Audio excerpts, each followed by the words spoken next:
আজকে আমরা যখন কোনো রকমের সুরাহা পাইনি, আমাদের সমাজ কল্যাণ মন্ত্রণালয় আমাদের কোনো রকমের আশ্বাস করেনি, প্রশাসন আজ পর্যন্ত আমাদের কোনো রকমের সুরাহা দেখায়নি, ঠিক তখনই আমরা যমুনার অভিমুখে পদযাত্রার সিদ্ধান্ত নেই এবং প্রশাসন সেটা অবগত আছে। আমরা যমুনার অভিমুখে পদযাত্রা নিতে তারা আমাকে বাধা দেয়, আমরা ওখানে থামিয়ে যাই। আমাদের বলছে যে প্রতিনিধি দল পাঠিয়ে দিয়ে তারা বসিয়ে দেবে।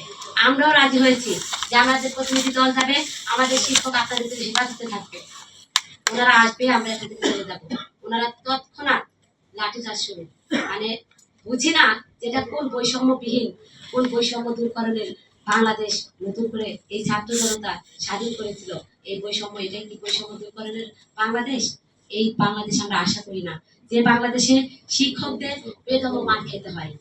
আপনারা অবগত আছেন আমাদের এই আন্দোলনের সাথে যারা বাংলাদেশে এই সরকারকে বিভিন্নভাবে সহযোগিতা করছে, সরকারের অংশীদার যারা আছেন গুরুত্বপূর্ণ ব্যক্তি, তারা সকলেই আমাদের আন্দোলনের সাথে একাত্মতা পোষণ করে সরকার যাতে আমাদের এই ন্যায্য অধিকারের দাবি বাস্তবায়ন করে সেই জন্য সবাই জোরালো আমাদের সাথে একাত্মতা পোষণ করে দাবি রেখে গেছেন।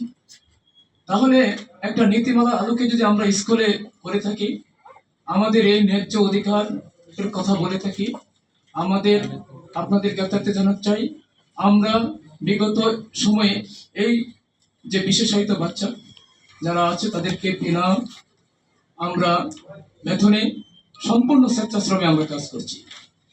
দেখা গেল এই প্রতিষ্ঠানে নীতিমালার আলোকে কাজ করে আমরা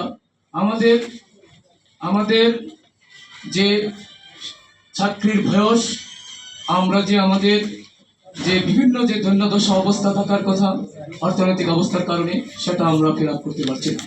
তাই বলতে চাই আপনাদের মাধ্যমে দেশবাসীকে এবং সরকারের মাননীয় প্রধান উপদেষ্টা এবং মহোদয় এবং আমাদের সমাজ কল্যাণ উপদেষ্টা মহোদয়কে আমাদের এই দাবি মেনে নেওয়ার জন্যই আমরা আপনাদের মাধ্যমে আমাদের করজোর সবিনয় আমরা আবেদন রাখতে চাই।